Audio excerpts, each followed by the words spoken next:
British General Orde Wingate is one of the more enigmatic World War II commanders encountered in a number of biographical and military historical accounts. His military career has been the subject of cinematic productions, and his memory is revered in, of all places, Israel, where he is referred to as the Friend. The controversies swirl about his military career more than 60 years after his fiery death in an airplane crash in the jungles of Burma. Mad is he? Although some, like Winston Churchill, thought of him as a military genius, others rated him as dangerous if not mad. According to author Philip Warner, it is not unusual for unorthodox and daring wartime commanders to be labeled mad by their critics. General Wolfe, the conqueror of Quebec, and thus Canada, is a case in point. A contemporary said, "General Wolfe is mad."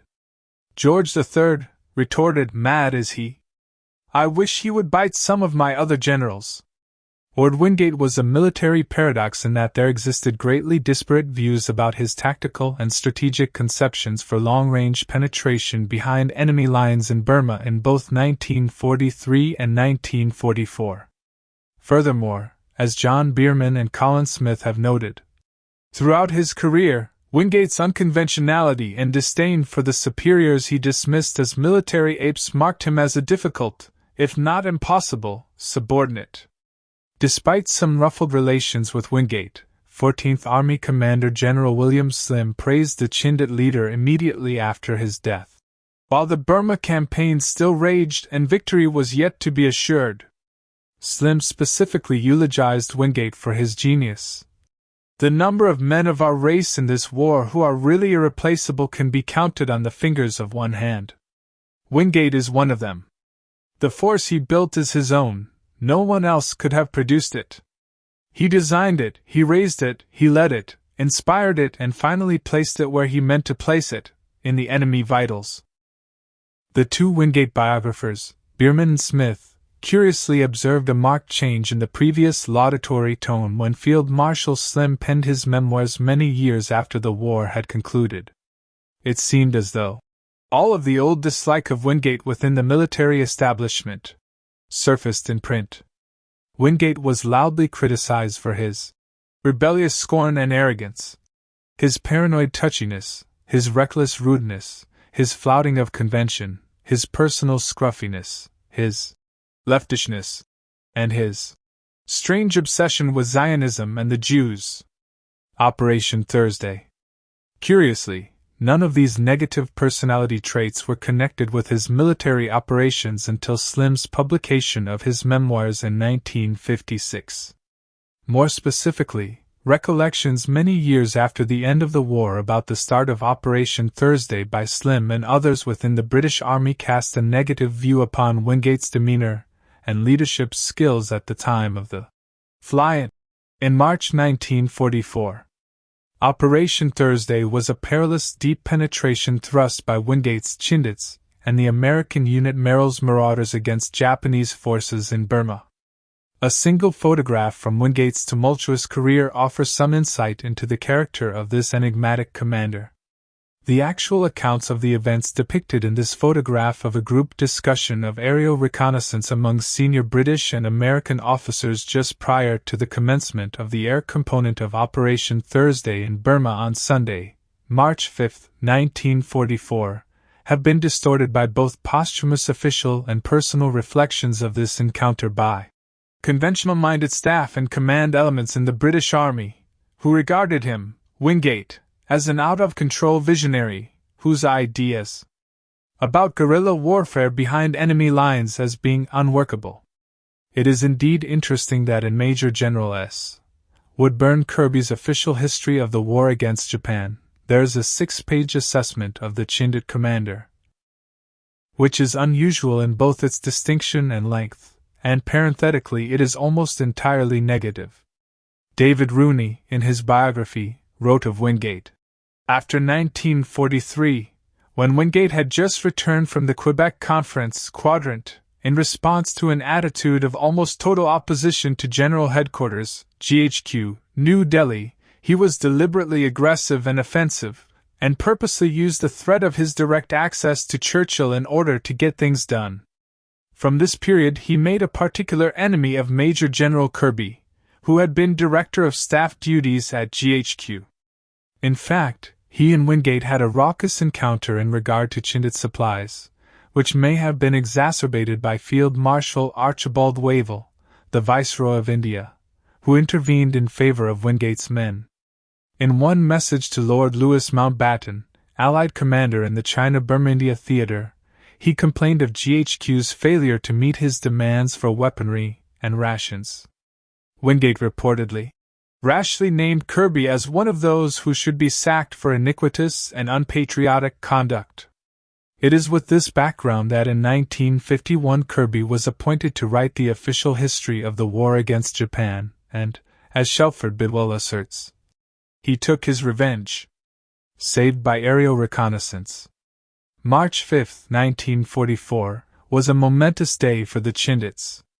Field Marshal Slim, Air Marshal John Baldwin, and many other high-ranking officers were in attendance at an airfield in Upper Assam. In an attempt to keep the Japanese from guessing any possible landing sites for the Chindits, Wingate strictly forbade any aerial reconnaissance over Broadway, Piccadilly, and Chowringhee, the landing areas, for 3 weeks prior to the run-up of Operation Thursday. Approximately a half-hour prior to the start of the mission, an American pilot, Major Russian, delivered photographs taken just hours before to Major Philip Cochrane, commander of the No. 1 Air Commando. The aerial surveillance clearly demonstrated the Piccadilly landing field blocked with teak tree trunks. According to Wingate biographer David Rooney, Wingate reacted furiously and demanded to know who had disobeyed his orders. Cochrane said he had ordered the flight and took full responsibility.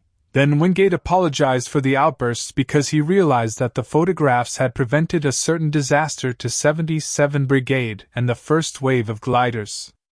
As shown in the above photograph, members of the No. 1 Air Commando, Majors Allison and Cochrane, reviewed the freshly printed photographs of the Piccadilly landing ground with Wingate, Air Marshal Baldwin, and Brigadiers Mike Calvert, Walter Scott, and Derek Tulloch. As detailed in Tulloch's biography of Wingate, the Chindit leader wrote of the critical moment when the photograph was taken 12 days later on March 17, 1944. Wingate's account is rather calm and methodical in its analysis. On D-Day, at the very moment that the first gliders were to take off, I was presented with a photo taken 2 hours before by a B-25 aircraft of No. 1 Air Commando which showed that the entire landing ground of Piccadilly had been covered with obstacles. Only 2 days before it had been clear. I therefore consulted at once with the Army Commander Slim, who agreed with my arguments, and left me to decide, so far as I myself was concerned. A cool leader? Let's see. Citing that photos of Piccadilly appeared in Life magazine in June 1943 as a location from which wounded men had been flown out in Dakota transports from Wingate's first expedition, Wingate concluded that the Japanese were aware that this site had been used in a military capacity previously. He further concluded that the blocking of Piccadilly by the enemy did not necessarily imply any knowledge of the plan, and the fact that none of the other sites had been blocked, so far as we were aware, entitled me to hope that this interference by the enemy at Piccadilly was merely a routine measure taken in consequence of a general scare of airborne landings. In defense of his friend and superior, Tulloch concluded, I am convinced, however, that what made the decision harder than ever to take was the fact that while committing his troops to unknown hazards, he was not going himself. However, in my view the decision had been made in his own mind even before he moved away to speak to Slim. In regard to Slim, Tulloch notes that he, Slim, had to decide one way or the other within minutes. In the event he allowed the operation to go ahead, and the manner in which he did so earned the respect of all concerned. Air Marshal Baldwin also agreed. Colonel Cochrane, sick, and Mike Calvert had no doubts whatsoever. The operation must go on. According to Brigadier Scott, commanding the King's Liverpool Regiment, General Wingate took the photographs and walked across to where General Slim, and the other Allied commanders were standing. After several minutes' conversation, General Wingate returned. He then turned away, with his head bent and his hands clasped behind his back. He looked a forlorn and lonely figure. After going about 30 yards, he turned and called Brigadier Calvert, and after they talked they walked to where the Allied commanders were standing. A brief vital conference took place, after which General Wingate and Brigadier Calvert returned to me, and I received fresh orders which were so clear and concise that it was hard to realize Piccadilly ever existed. Scott further comments on the start of the fly-in for Operation Thursday. As my glider rose into the purple dusk above the mountains to the east, I was not thinking what lay beyond them, but rather of General Wingate's unforgettable demonstration of cool, determined and inspired leadership. I believe that if ever I saw greatness in a human being, I saw it in General Wingate that night. Further demonstrating Wingate's calm state of mind about the change in plans based on the presence of tree trunks at the Piccadilly landing field, Michael Calvert recalled. General Wingate came over to me and said, "Are you prepared to go into Broadway and Charing? If we don't go now, I don't think that we shall ever go, as we should have to wait for the moon, and the season is already late. Slim and the airmen are willing to go on now that everything is ready. What do you think? I don't like ordering you to go if I am not going myself. At the moment I have told them that I will consider it because I wanted to hear your views." In an emotional state. Unfortunately, there's an unpleasant view about the gathering depicted in the photograph.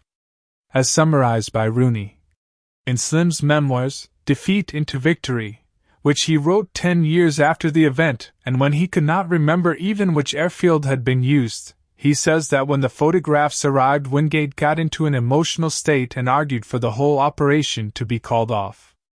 All other evidence shows that, provided Chindit lives were not put in needless jeopardy, he, Wingate, argued strongly for the operation to go ahead.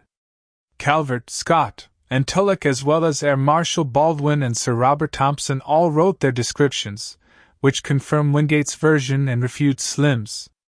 According to Slim's memoirs, Wingate, though obviously feeling the mounting strain, had been quiet and controlled. Now, not unnaturally perhaps, he became very moved. His immediate reaction was to declare emphatically to me that the whole plan had been betrayed, probably by the Chinese, and that it would be dangerous to go on with it. Wingate was now in a very emotional state, and to avoid discussion with him before an audience, I drew him to one side. He paused and looked straight at me. "The responsibility is yours," he said. Wingate accepted my decision with, I think, relief. He had by now recovered from his first shock and had realized that the obstruction of one landing site need not hold all the implications he had imagined.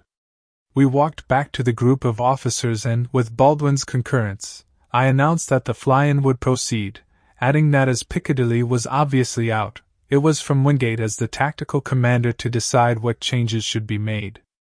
Wavell's protégé. Why has there been such controversy about the event depicted in this photograph? Why is Slim's account different from the others present? One wonders whether or not the nature and personality of a military mentor could adversely affect the tolerance toward and reputation of a fellow officer in the British Army during World War II. Such a case in point exists among Wingate and his superior, General Sir Archibald, later Viscount, Wavell. As noted by Bierman and Smith, Wingate retained his backers in high places. Wavell, as General Officer Commanding, GOC, Palestine, in September 1937, had his eye on Wingate as a promising young officer. In a rather flamboyant example to get Wavell's attention, Wingate convinced his commanding general to accept his idea for the formation of special night squads, composed of Jewish irregular militia and British soldiers, to combat the Arab revolt successfully. Further, in the summer of 1941, Wavell appointed Wingate to be in charge of all operations behind Japanese lines in Burma. In a posthumous tribute to Wingate published in the Central Asian Review, June 1944, Wavell compared Wingate to another eccentric military genius, the Russian General Suvorov.